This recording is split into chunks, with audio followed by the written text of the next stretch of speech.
Assalamualaikum warahmatullahi wabarakatuh. Selamat datang kawan-kawan semuanya di channel Ngobrol Horor. Terima kasih untuk kawan-kawan semua yang sudah berkenan hadir di channel ini. Seperti biasa ada kami, ada saya, ada Bro Ayung di sana. Dan ini mungkin tayang udah memasuki bulan puasa kemungkinan ya.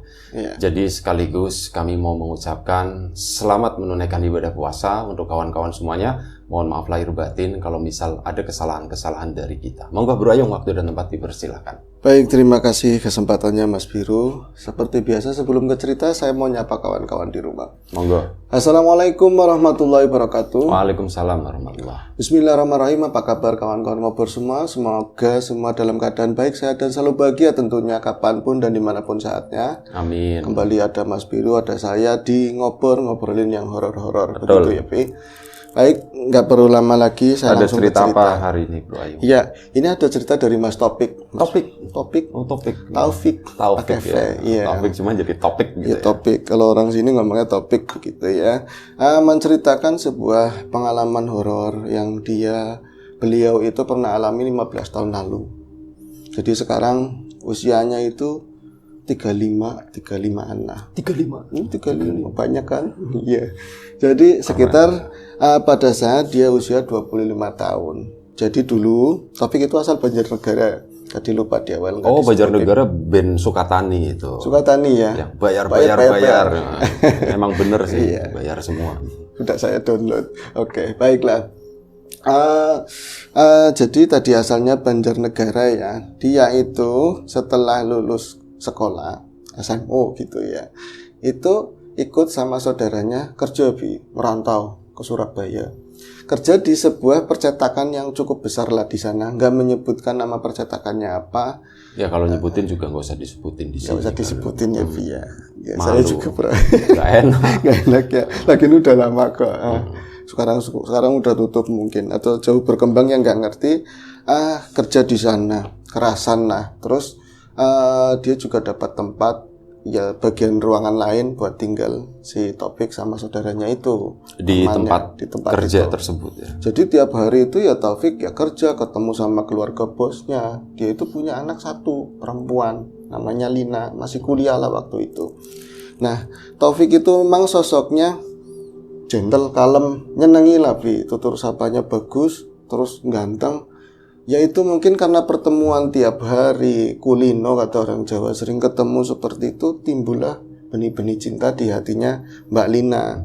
Kayak sinetron ya. Iya, saya juga awalnya kayak sinetron ya, tapi emang sering terjadi di kota-kota maupun di desa-desa yang seperti itu. Kemudian Taufik sih tahu dari kawan-kawannya, dia juga nggak mau GR kan. Terus tapi kawan-kawan yang kerja yang lain, itu Mbak Lina anaknya bos kan suka sama kamu. Oh enggak, kalau dia anaknya bos saya sih siapa? Saya hanya orang miskin belaka kan seperti itu, Tapi lambat laun bergantinya waktu itu semakin nampak perhatiannya si Lina terhadap si Taufik itu. Bahkan pernah ngomong sama pamannya itu loh, kalau dia itu suka sama ponakannya jenengan begitu.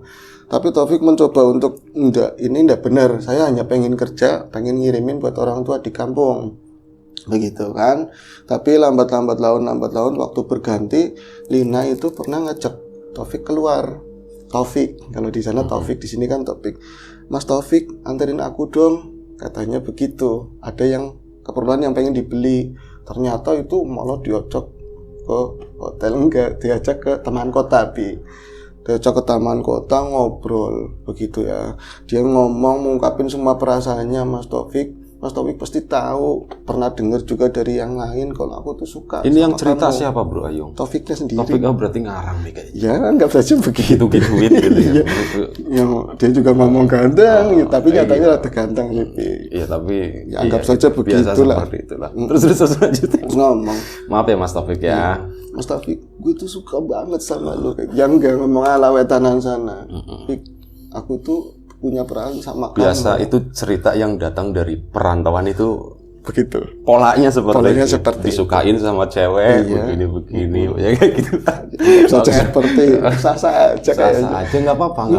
Ditembak itu si Taufik sama si Mbak Lina, cantik, ya anaknya bos. Taufik gemetar, belum pernah ditembak sama cewek. Ndruk arep pipis, yo malu ya kan. Dia nggak ngomong gimana kamu itu nerima perasaan aku atau enggak, cuma diem, mau mangap langsung diginiin, enggak dia cuma diem. Aku sebenarnya ya suka kalau suka. Aku loh bukan Mas Taufik loh. Enggak, maksud Taufik itu ya juga suka sama si Lina, tapi ya perbedaan ini nggak mungkin. Saya kerja, ya dia nggak jawab iya, nggak jawab enggak gitu loh. Terus akhirnya dia cuma ngomong, aku tuh hanya orang biasa, nggak mungkin bersatu sama dirimu lah, macam-macam lah. Sinetron banget pokoknya. Sebel ya pikir dengerin dia kayak gitu. Sinetron Ramadan. Enggak, soalnya dulu pernah berharap begitu. Kok Taufik yang dapat kesempatan seperti itu? Enggak, itu mimpi semua orang itu kayak gitu. Begitu ya. Dan itu direalisasikan melalui cerita. Betul. Oke, lanjut Bro Ayo, enggak apa-apa. Akhirnya hari itu tidak membuahkan hasil apapun. Taufik pada saat dia bawa motor ada penyesalan kenapa? Maksudnya enggak membuahkan hasil. Maksudnya kan, tapi kan memang nggak berharap kan? Iya, maksudnya Linanya nggak berhasil melakukan sebuah prasasti cinta begitu loh, Vi. Karena Taufik nggak jawab apapun. Taufik tapi ada penyesalan juga saat dia bawa motor, kenapa gue nggak terima aja gitu kan? Apa salahnya? Tapi ini memang salah. Dia cuma diem sepanjang perjalanan dan hari-hari setelah itu Linanya justru sakit, mogok makan sampai teman-teman yang kerja itu, kamu tuh pakai pelet apa, Pik? Ya kan? Linanya ongkrongan. Linanya kok sampai kayak gitu? Wong di kuliahan bocah ganteng itu banyak, di sini juga kurang apa? Saya juga lebih ganteng dari kamu, mungkin yang kerja yang lain begitu. Kok bisa kayak gitu? Kamu pasti pakai sesuatu. Sampai Taufik nggak enak hati. Nah, itu berlarut-larut, akhirnya dipanggil Taufik, kedengeran sama orang tuanya Lina, Pik. Dipanggil, dihadapin sama mereka. Jogong, duduk begitu kan. Saya ngomong sama kamu di sini mau kerja apa nggodain anak saya? Enggak seperti itu, ditanya baik-baik, ya kan. Bapaknya actingnya bagus enggak gitu? Iya, bapaknya actingnya bagus. Kamu itu mau kerja apa mau keluar? Langsung tuh poin kayak gitu. Harus tahu diri kayak gitu. Wah, diomongin macam-macam lah. Akhirnya Taufik, aku ada kata-kata penghinaan di situ, dia keluar, tapi masih ya ada teman juga ngontrak lah, nggak berangkat ke situ. Linanya malah sakit, malah kayak wong kedanan lah seperti itu. Akhirnya dijemput lagi dua-duanya itu. Kalau kamu udah ngambil pilihan kayak gitu, keluar dari sini, bukan anak saya lagi, silakan nempuin kehidupan kamu, tapi jangan menyesal. Kayak sinetron banget lah pokoknya. Itu sinetron banget sih. Nah akhirnya ketebak mereka itu pulang ke Banjar sana, pulang ke Banjar, terus ya keder usianya. Mereka itu siapa, Bro? Taufik dan Lina. Nah, Taufik dan Lina nggak punya pekerjaan, pulang bawa ceweknya juga terlalu cantik, kontras. Bukan berarti orang Banjar nggak ada yang cantik ya, tapi banyak, cuman kontras gitu loh. Pas dia kan di dataran tinggi sana, ditaruh di rumah ya kudu lapor RT lah semacam-macam. Wah, isu orang-orang Taufik bawa lari anaknya bosnya dan lain-lain sampai. Nah, akhirnya dititipin di saudaranya untuk sementara waktu. Terus Lina juga nggak ada penyesalan. Dia memang benar-benar mungkin dinamakan cinta buta atau apa ya. Dia udah mantep pengen sama Taufik, udah nikah aja. Mendingan kayak gitu. Saudara Taufik ngomong seperti itu. Nah, dia juga punya orang tua ngubungin lagi, nelpon ke Surabaya sana. Ya jawabannya sama, kamu bukan anak saya, mau nikah mau apa terserah sana. Akhirnya entah seperti apa, pakai wali hakim nikahlah mereka berdua dan menjalani kehidupan yang kadang Taufik ini, Lina itu nggak pernah, emak saya kan cuma punya orang tua perempuan satu, bapaknya udah meninggal, kakak-kakaknya udah jauh lah, punya rumah sendiri. Kalau misalnya hari-hari masak aja pakai luwang pedangan yang pakai tanah itu loh, terus pakai kayu, ngambil di para yang udah dijemur. Masa mampu, terus dengan semua keterbatasan aku yang orang desa ini gitu loh. Tapi nyatanya nggak pernah ngeluh sama sekali. Dia seakan-akan menikmati, bahagia seperti itu, Ya akhirnya Taufik juga impactnya dia lebih semangat, kerja apa aja wis, dari bangunan dari apa aja dia kerja semangat sampai akhirnya berapa 1 bulan hamil, si Linanya hamil. Terus Taufik dapat kerjaan seperti kerjaan yang ada di Surabaya. Jadi ada percetakan di daerahnya lah seperti itu. Nah itu dijalani hari demi hari, prosesi, nggak ada kontak sama sekali sama yang di Surabaya. Terus namanya orang kampung ya, ada prosesi ngapati 4 bulan ya rame. Itu ada selamatannya begitu sampai waktu berjalan 7 bulan. 7 bulannya itu mitoni ya. Baru 10 menit udah 7 bulan ya, cepet ya. Iya, kalau di situ kadang-kadang obat aja kalau di TV langsung sembuh. Langsung sembuh, hitungan detik ya. Iya. Kalau sinetron yang berantem terus habis iklan berantem. Iklan obat sembuh tapi nanti sakit lagi. Sembuh lagi sakit lagi. Iklannya sama nyebelin. Makanya aku jarang nonton TV terus terang. Kecuali nonton Timnas. Nah, itu sampai mana ya, Pi? 7 bulan. Mitoni itu juga rame. Nah, ini keanehan mulai terjadi ketika setelah 7 bulan. Ya, ada prediksi dari bidan, katanya HPL ya, hampir begitu. Ini kan 7 biasanya tua, mohon dikoreksi mbak-mbak, ibu-ibu. Terus kalau 8 muda, 9 tua lagi, seperti itu katanya anaknya. Nah, itu mulai ada keanehan-keanehan. Kadang Taufik nggak menyaksikan keanehan itu, tapi emaknya yang cerita, Bi. Jadi satu malam itu emaknya bilang, satu pagi sarapan begitu ya. Istrinya lagi di belakang. Itu ngomong, "Bik, semalam bojomu aneh, istrimu tuh aneh. Dia kan udah hamil tua begitu. Emak pikir hari hujan begini ya, di belakang kan licin. Kamar mandinya di belakang begitu loh. Licin, takut-takut nanti jatuh. Itu keluar dari kamar kamu kan mesti mau buang hajat, mau pipis atau apa. Saya pentelengin, saya perhatikan. Jadi kamarnya depan-depan gitu loh, Bi, keluar. Akhirnya tak tututi, Bi, si Lina. Saya itu ngikutin di belakangnya, yang gak jauh. Loh, bocah kok nggak ke kamar mandi, tapi justru ke tadi depan tungku itu loh yang buat masak itu. Di situ kan ada bangku namanya dingklik, bangku kecil itu. Bangku kecil ya. Iya, di situ nongkrong di situ.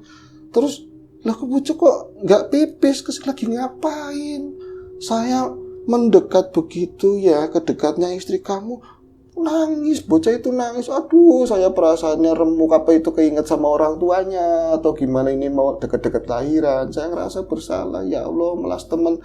Lah, lama-lama kok ketawa sendiri, cekikik. Ketawa serem, Dik, ketawanya serem, mama juga sampai merinding semuanya. Akhirnya nangis lagi, ketawa lagi, sampai sempat lama lah, ada berapa menit. Akhirnya saya, iki ora beres, ini nggak beres. Saya bilang begini, "Lo kayu, kok lagi apa? Kamu lagi ngapain? Kok nangis, kok gembuyu, kok ketawa kayak gitu?"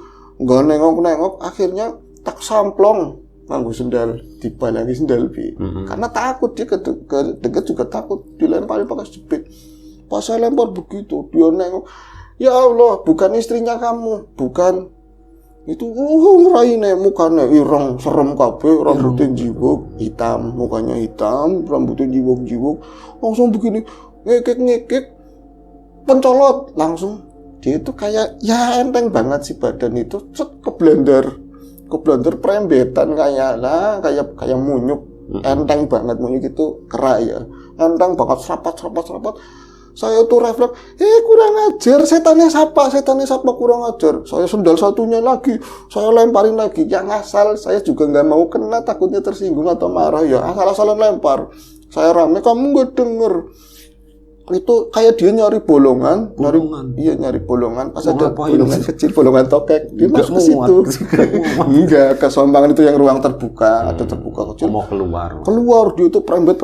Bener-bener. Nah, kayak munyuk itu loh, irong-irong, tapi si jaritnya itu ya pating lebih pada jatuh, kayak gaunnya nggak jelas gitu, hitam semua pokoknya, berat ke atas. Berarti pakaiannya wujudnya udah berubah gitu ya? Berubah. Langsung saya kon asu kotak atau kotor keluar semuanya. Berani yang gangguin keluarga saya. Saya itu dulunya awas keluar semua itu refleks karena takut. Terus kemudian saya itu keinget istri kamu. Lari sebisanya, lari ke dalam. Wah, istri kamu kok takut dibawa sama makhluk itu atau kemana? Tahu-taunya di depan kaca, kok lagi kayak gini, lagi melamun di depan kaca. Di mana, ruang tengah? Enggak, di kamarnya. Oh, di kamarnya. Berarti yang keluar itu bukan si Lina, tapi si Linanya sendiri ya lagi ngelamun. Diem, saya, "No kayu, kamu lagi ngapain? Kok ora turu, kok nggak tidur? Kamu lagi ngapain?" "Nggak apa-apa, itu tadi Tapi nggak diterusin. Tadi apa? Takut mah. Iya turu. Itu kan kamu cuman ditapok-tapok begini, cuman kayak gitu doang. Itu emaknya cerita seperti itu, dan Taufik merasakan setelah semalam paginya emang berbeda. Dan hari setelah itu Lina itu banyak ngelamun, diem, kadang-kadang nangis. Nah, berapa hari kemudian Taufik itu ada kerjaan banyak di percetakan. Akhirnya yang tadinya jam 5 sudah sampai rumah, lembur. Tengah 10 baru selesai. Teman-teman ngobrol dulu, Pik, sini, Pik. Enggak. Oh iya, kamu istrinya lagi hamil gede. Ciunin di. Iya, mendem. Enggak, Taufik enggak kayak gitu, kecuali sesekali. Ya enggak sih, Mas Taufik? Enggak begitu. Kemudian dia itu melajukan motornya kencang-kencang karena udah lama kan. Nah, karena setelah jalan gede itu kan karakter jalan pegunungannya makin naik, kadang dari bawah itu di atas kelihatan, Bi. Oh, itu kampung saya, kelip-kelip. Lah kok gelap? Lampunya gelap begitu. Oh iya, saya ingat tadi ada orang datang ke percetakan dari sore, kampung kita itu mati lampu. Ngomong seperti belum itu. dinyalain sama PLN. Iya, belum dinyalain kali PLN. Iya, lupa kali, Pik gitu. Sana pulang kamu. Karena Taufik karena belum dinyalain PLN pulang. Enggak mati lampu, emang mati lampu. Kelihatan gelap. Oh, kampung saya gelap. Berarti di rumah nggak ada persediaan lampu apapun emergensi, saya harus beli lilin. Ya dia naik lagi, ketemulah warung. Nah, di warung tersebut yang lain belum tutup. Ada ibu-ibu, Bu, lilin, Bu. Oh, kebeneran, Mas, kebeneran. Ini tinggal 2. Nang dhuwur mati lampu. Di atas itu mati lampu. Iya, saya mau beli lilin. Lo lagi ngasih lilin, si Taufik ngasih uang. Si ibu itu ngeliatin si Taufik kayak orang dikulitin begitu. Astagfirullahaladzim, ya Allah, ya Bu, kenapa, Bu? Kamu ada yang ngikutin, Dek. Ngikutin siapa, Bu? Nggak ada yang ngikutin. Orang. Sana, saya mau tutup. Langsung kayak gitu, Bi. Saya mau tutup. Sana pulang. Diusir, bener-bener diusir. Malah nggak mau bayar. Akhirnya dilemparin duitnya. Ya jam-jam itu 2.000 lah, dapat 2. Seperti itu. Akhirnya Taufik, saya ngikutin siapa? Orang saya sendirian naik motor. Makin khawatir. Bodoh amat, mau ngomong apa? Ibu-ibu stres sekali. Saya keinget istri hamil gede, motor tambah kencang kan, naik gini terus, standing terus, malah berdiri begitu kan. Gak nemuin, kena angin gitu. Iya, rambutnya tapi kan dia lebih panjang dari saya, ber kayak gitu kan, nyangkut di pohon jatuh. Gondes gondong desa ya. Enggak, biasa aja, cuman kan bener-bener konsentrasi, naik ke atas, kelok, bentar lagi kampungnya nyampe, enggak nemuin orang sama sekali. Karakter kalau di dataran tinggi kan rumahnya ngumpul begitu ya. Jadi lewatin pohon-pohon gede. Ini ya, kelompok-kelompok. Wah, nggak nemuin orang sama sekali. Emang biasanya juga kalau jam 8 udah sepi, jam 8 malam, jam 7 udah sepi. Ini lebih sepi lagi, gelap. Wah, ada ngandelin cahaya motor doang kan, lampu. Ada naik semakin ke atas. Sempat kepikiran, saya tuh yang boncengin siapa? Nggak ada siapa-siapa, ngarang ibu itu kan. Nah, ketika satu kelokan lagi, nanti ada jalan kecil, naik sedikit itu rumahnya. Dia itu lampu tau blab. Nggak bener, lampu ini nggak bener. Ada lampu, ada hidup, ada mati. Lampu motornya, gas hilang. Loh, untungnya udah naik, Bi. Jadi pas lagi yang landai itu loh. Untung, gas nggak ada. Akhirnya dia standar, diutak-atik. Motor apanya yang salah? Ketika di starter lagi, hidup. Mulai keinget omongan yang ibu-ibu tadi. Saya ada yang boncengin. Ini cuma nakut-nakutin saya. Langsung naik motor lagi, jelek. Lampu tadi kan dihidupin, ada dimatiin. Ini belum dihidupin, tapi udah nyala. Tinggal diceklek, dihidupin kan. Dia baru naik. Loh. Kok perasaan memang motor bener? Lama kayaknya. Motor lama. Soalnya kalau motor sekarang itu kan nyala terus. Mau matinya aja susah ya. Kalau misalnya dihentikan sama polisi, bayar tadi, Mas lampunya nyala sendiri. Kayaknya Alfa ya. Kalau ngesen bunyi ting gitu. Alfa bisa cekol atau apalah semacam itu. Kemudian dia udah naik.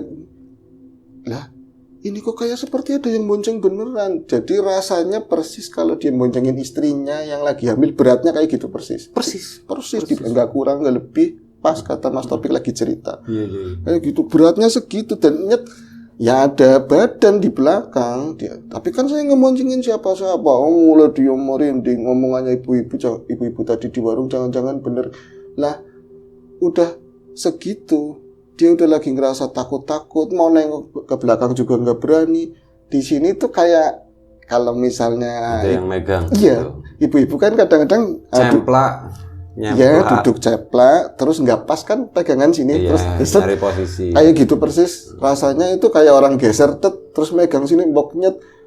Jadi nengok otomatis nengok nggak ada siapa-siapa tapi sama rasanya, cuman parfumnya bukan parfum istrinya nggak parfuman.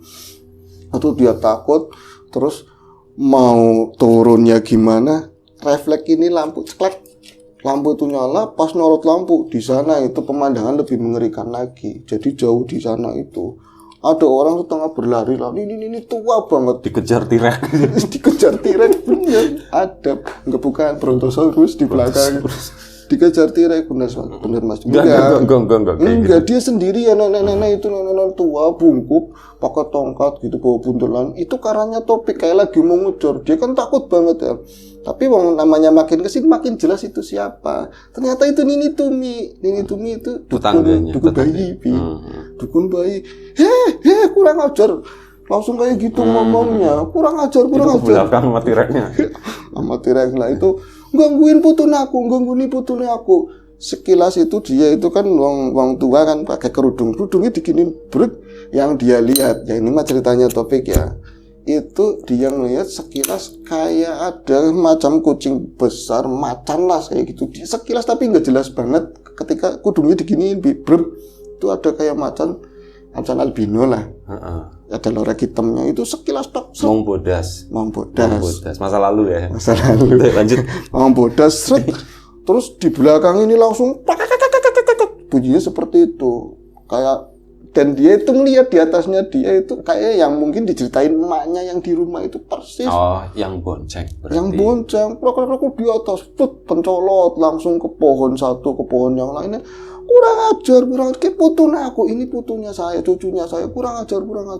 Wani-wani karo Tumi gitu. Apa namanya yang macan, kenapa nggak T-Rex aja gitu? Iya, lebih lama gitu kan ya. Atau megalodon atau apa. Ya seperti itu sih ceritanya, Bi. Nah, ya nggak baca seperti itu. Ya kan kadang-kadang orang mengalami yang di luar itulah namanya goib ya. Terbang, dituding. Itu tapi yang pandangannya Taufik, macan itu juga nggak jelas banget, kayak angan-angannya sendiri, kayak seakan-akan persekian detik lah. Terus nuding, awas, wani-wani karo putuku. Balik Pik, gagian, cepetan balik. Istrimu tengok. Wah, Topik langsung banter kan Bi, kencang. Terus sampai rumah, rumahnya kan masih bilik-bilik yang separuhnya itu ini ya plesteran, ya, atasnya pakai anyaman bambu. Kelihatan di dalam itu ada nyala lampu. Kok ada nyala lampu? Assalamualaikum mak. Buka Pik, dorong. Ternyata emaknya sama istrinya itu ada di balik ruang depan itu ya. Ada meja kuna yang panjang itu. Ada lilin satu. Mau kok punya lilin? Itu kalau orang Jepang bilangnya bukan dorong. Geser Pik. Kan pintunya geser. Iya, lerek gitu. Kalau kita kan dorong. Kalau itu dorong, jengkandang sendiri karena nggak diganjel sih. Itu langsung pas dia udah masuk itu istrinya lagi sama emaknya. Loh mak, kok punya lilin? Lah, niki tanggane toko lilin minta satu. Dia nalar ada orang hamil. Akhirnya, mak, tadi saya loh kamu kenapa ngosan? Ceritanya kenapa kamu itu ngos-ngosan begitu? Enggak apa-apa. Istri kamu ini masuk deh. Kamu enggak apa-apa Mas. Dituntun lah. Saya nungguin kamu takut gelap seperti itu, Bi. Nah, akhirnya pas istrinya udah tenang, udah tidur lah ya. Ceritalah sama emaknya. Udah tidur, ditidurin emaknya. Lanjut. Ya, nanti itu ngomong, "Mak, saya itu lihat yang kayak emak ceritain. Aduh cilaka siapa ya Pik, apa ya Pik? Yuk ceritanya nang buri baik, ceritanya di belakang. Korong gak beda. Linanya ditinggal mau ngapain terserah enggak karena udah tidur. Nah pas dia lagi cerita kayak gitu, tak tok. Siapa mani siapa di depan? Pik dilihat ke depan. Dari itu tuh corot baterai. Hunter. Waalaikumsalam. Nyitumi datang. Primen Pik. Nggak apa-apa. Alhamdulillah. Mamu kongkon metu, mamu itu suruh keluar sini, ki bocah. Pas ketemu ini bocah ada yang mau nyakitin si Topik, ada yang mau nyakitin. Kalau Topik enggak ya bisa aja bang bayinya. Ya itu malah nakut-nakutin. Nah istrinya juga dengar takut juga kan Bi. Pas nanya kenapa emang Nyai kenapa? Enggak apa-apa. Yang penting selalu ingat sama Gusti Allah, insya Allah dilindungi kayak gitu. Nah aku permisi paniliki bayi anyar, mau nengokin bayi yang baru dekat rumahnya Topik ada bayi juga. Nah, mau diumpanin sama yang tadi. Iya, mending ini aja yang udah keluar. Gitu. Enggak mau nengokin. Jahat banget. Terus akhirnya Taufik, Mak ngomong lagi juga, ngobrol di belakang. Enggak sih, dia ke belakang, emaknya juga ke belakang, istrinya masuk kan. Toto, mas. Itu kesakitan ternyata istrinya mau melahirkan. Ya Allah, karena gelap. Tadinya kan kalau orang tua udah nyiapin kayak jorit, terus tremor segala macam itu ya Bimo dibawa ke klinik atau mana keder karena gelap. Topik panik. Sana kamu keteriman mobil, maksudnya mobil. Oh, Topik langsung keluar. Kamu mampir ke Dayem dulu, tetangganya suruh nemenin ke sini. Dayem diketok-ketok juga nggak keluar, dia langsung ke tempatnya Triman. Ya, Mas Trimannya mobilnya keluar ada sewa. Wah, paniknya luar biasa Bi. Akhirnya dia itu pulang lagi ternyata udah ada Nyi Tumi udah ke situ. Nyi kok udah di sini? Aku kan cuma niliki sedelat, cuma sebentar. Saya tahu istrimu itu mau ngeluarin bocah. Saya kesini lagi. Ini nggak bakalan nyampe kalau dibawa ke bidan.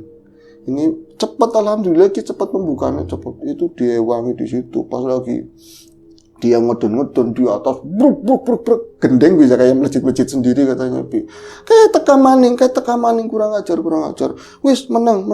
Kamu kalau berani keluar diusir, kalau nggak berani donga di sini. Kamu donga di sini. Itu alhamdulillah keluar barengi sama lampunya urip nyala. Arane diarani akhirnya bocah diarani cahya Bi. Cahya karena bercahaya atau apalah seperti itu. Nah, pas setelah itu istrinya itu agak segeran, dia cerita, pas saya itu mas sebenarnya ketakutannya sakit iya, tapi lagi saya ngeden saya ngelihat makhluk hitam mukanya seperti itu tuh pentolotan di belandar di atas saya itu ngeden, tapi itu lagi kudungnya di sini kayak seperti saya ngelihat maung lah seperti macan yang itu, tapi sebentar doang lap, terus dia itu lari ke atas yang gendengnya pada melejit itu katanya seperti itu. Kok bisa pas ya sesuai. Singkat cerita, mungkin karena orang tua ya Bi ya tetap merindukan anak, terus dengar anaknya melahirkan atau apa, itu ada tamu 2 minggu kemudian. Nyi Tuminya ngomong, kamu nanti orang tuamu datang insya Allah menengokin cucu. Nah ke situ Bi, jadi bapak sama ibunya si siapa namanya Lina tadi, bapaknya langsung masuk, senang punya saya, bapak minta maaf bapak ibu. Mereka siapa gitu? Sampai apa gitu kan Bia. Nah itu singkatnya seperti itu, tapi ibunya itu tetap kekeh nggak mau masuk. Enggak bapak aja, saya ini sini itu demi bapak karena bapak sakit mikirin kamu, saya nggak bakalan masuk orang nggak sudi. Bu tolong sekali ini aja lihat cucunya sekali ini aja tolong Bu, dipaksa-paksa. Pas ngelirik begitu Bi, terus diem, lama-lama dia itu nutul sama si bayi itu Bi. Pak kok kayak saya, itu jadi cair kekeknya orang kayak apa. Pas ngelihat bayi yang merah yang lucu, lulu semuanya Bi saat itu. Akhirnya aku gendong situ, ternyata semuanya bukan bapaknya yang ngebul, ibunya aslinya. Dan semuanya akhirnya berakhir bahagia. Oke. Udah Bro Ayung, selesai banget. Terima kasih Bro Ayung atas ceritanya, seru ya gitu ya. Banyak bercandanya gitu. Mohon maaf. Kawan-kawan di rumah, Bro Ayung terima kasih. Kawan-kawan di rumah juga terima kasih banyak atas support dan dukungannya apapun itu. Selamat menunaikan ibadah puasa bagi kawan-kawan yang menunaikan. Jangan bosan-bosan selama bulan puasa, tetap pantengin Ngobrol Horor. Insya Allah ada kami berdua. Dan ya sekali lagi terima kasih untuk yang terakhir. Terima kasih untuk di sesi ini. Sampai jumpa di episode selanjutnya Ngobrol Horor. Jaga kesehatan kawan-kawan semua. Assalamualaikum warahmatullahi wabarakatuh.